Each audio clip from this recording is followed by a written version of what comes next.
Salut à toi, bonjour. Bienvenue dans cette énième vidéo où je fais ça sur la route du champ. Et nous sommes en 2024. Il faut que je te donne quelques éléments intéressants, quelques pièges qu'il faut éviter pour réussir la campagne de mars 2024. Nous sommes déjà presque à l'arrivée des pluies et il faut que tu sois outillé sur cette chaîne pour avoir tous les éléments nécessaires pour réussir de manière optimale ta campagne de mars 2024. Donc je vais te donner dans cette vidéo 8 éléments essentiels qu'il faut éviter pour essayer d'avoir une rentabilité, une grande production, pour ne pas dire une très grande productivité en mars 2024.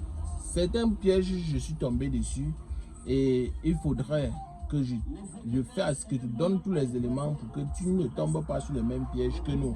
Vous savez, nous faisons dans l'agriculture sur cette chaîne, dans l'élevage, et notre objectif majeur, c'est de transmettre de manière fidèle et sincère toute notre expérience que nous avons acquise sur le terrain et dans des écoles d'agriculture depuis 2016 que nous sommes sur le terrain. Donc nous allons donner quelques éléments. Le premier élément qu'il faut noter, c'est si tu n'as pas le temps, il ne faut pas faire l'agriculture. Ça, c'est le premier élément. Pourquoi pour moi c'est premier? C'est parce que c'est le manque le plus fatal. Vous allez constater que nous avons plusieurs semences, nous avons des terres riches, nous avons des semences, nous avons la main d'œuvre. Et ce qui tue 80% des projets agricoles au Cameroun, c'est le fait qu'on n'a pas le temps pour faire le suivi. Tu vois quelqu'un qui est sur le terrain, qui est fonctionnaire, qui n'a pas assez de temps, mais qui décide de faire la culture de tomates, qui décide de faire l'élevage des poulets de ponte, alors qu'il n'a pas essayé dans son calendrier de trouver un petit temps nécessaire pour faire le suivi. Le suivi, c'est arriver au champ, arriver à la ferme pour évaluer ce qui est en train d'être fait, pour évaluer si le cahier de charges qui a été défini au départ est en train d'être respecté. La deuxième chose qu'il faut prendre en considération, c'est qu'il faut avoir des bonnes semences ou des bonnes races. Si tu ne peux pas avoir des bonnes semences ou de bonnes races, mon ami, il ne faut pas te lancer.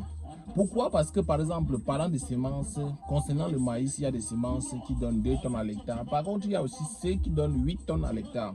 Si tu peux prendre une semence qui donne 2 tonnes, tu mets sur 10 hectares, alors que moi, je prends une semence qui donne 8 tonnes, je mets sur 2 hectares, il faut savoir que je serai plus rentable, plus durable que toi. C'est la même chose dans les arbres fruitiers où nous produisons des semences au quotidien. Nous avons constaté que beaucoup ont des bons projets, ils ont du financement, ils ont des terres, mais ils ne parviennent pas à avoir des semences plus ou moins rentables et qui s'adaptent à leurs différentes zones agroécologiques. Et au bout du compteur, son projet échoue parce qu'il a pris une semence qu'il devait donner à l'ouest et il est allé mettre dans le centre, le sud ou l'est, ou parce qu'il a pris une semence chez quelqu'un qui ne maîtrise pas les caractéristiques des différentes semences qu'il est en train de produire et qui n'a pas compris les objectifs du producteur. Est-ce que le producteur produit pour le marché local, pour le marché national, pour le marché régional ou pour la transformation? Il faut essayer de comprendre le producteur pour lui donner des semences qui vont lui permettre non seulement de gagner beaucoup d'argent, mais aussi d'atteindre ses objectifs à moindre coût. La troisième chose, c'est qu'il faut avoir un site accessible. On nous a appelé avant-hier pour nous dire qu'il y a une femme que nous avons formée sur la culture du manioc. Elle a eu 130 tonnes de manioc qui est déjà prêt à vendre, mais son site n'est pas accessible. C'est-à-dire que les 130 tonnes doivent être transportées sur la tête. Alors qu'au début, elle nous avait joué que son site était accessible. On lui a donné des semences qui ont des très grandes taux de production et elle a la production aujourd'hui, mais ce n'est pas facile pour elle de vendre parce qu'elle a négligé le côté accessibilité. Pour nous, l'accessibilité est fatale. Prenez des sites agricoles, même si ça soit coûteux, des sites qui la moto ou la voiture peut arriver sur le site. Là, ça vous facilite l'entrée des intrants et la sortie des extrants qui est la production. Parce que vous allez voir sur le marché, il y a des jeunes de plantain qu'on vend à 10 000 et que sur le champ, on vend à 8 000, 7 000, 6 000 et qu'au champ, vous ne pouvez pas vendre facilement à 1 500 parce qu'il faut porter sur la tête pour marcher sur un trajet d'au moins 200, 300, 500, 2, 4 km et pour nous, nous disons que ce n'est pas normal. Nous disons qu'il faut éviter ça. La quatrième chose qu'il faut noter, il faut vous faire accompagner. Se faire accompagner parce que l'agriculture est un peu plus complexe que certains le pensent. Après avoir vu beaucoup de vidéos, Ça, c'est la théorie. Maintenant, il faut aller sur le terrain pour faire la pratique. Il faut prendre des décisions. Il faut chercher des permanents pour travailler. Il faut maîtriser l'itinéraire technique de production d'écriture.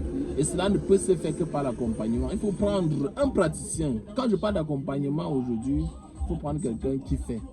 Il ne faut pas prendre les gens qui disent qu'ils peuvent faire. Il faut prendre quelqu'un, si vous voulez faire l'avocat, quelqu'un qui fait déjà l'avocat, qui a déjà sa parcelle d'avocat, qui est en production. Et prenez souvent la peine de visiter. Visitez ces différentes parcelles de celui qui va vous accompagner pour voir si ce qu'il a chez lui, vous voulez avoir la même chose chez vous. Pourquoi même pas en améliorant? Par contre, si vous prenez des théoriciens, vous n'allez pas vous en sortir très facilement. Maintenant, il faut penser au réseau de vente. Parce qu'après avoir produit, il faut vendre. Et vendre au meilleur prix. Pour vendre au meilleur prix, il faut étudier le circuit, il faut étudier le marché avant de te lancer. Parce que si tu ne le fais pas, ça sera aussi très compliqué, ça sera aussi très difficile de réussir. Vous voyez que, ne serait-ce qu'avec ces étapes que j'ai citées plus haut, la chose est facile, la terre ne manque pas, mais on ne triche pas. On ne triche pas avec la terre, parce que quand tu triches, ça te rattrape. Si tu pars essayer d'acheter les semences moins chères, parce que tu veux moins dépenser, il faut savoir qu'on ne récolte ce qu'on a semé. Si tu as semé la semence locale, tu vas récolter la récolte qui convient à ta semence. Alors que tu prends les semences hybrides, ça sera plus facile. Maintenant, l'autre chose, c'est penser à un système d'irrigation.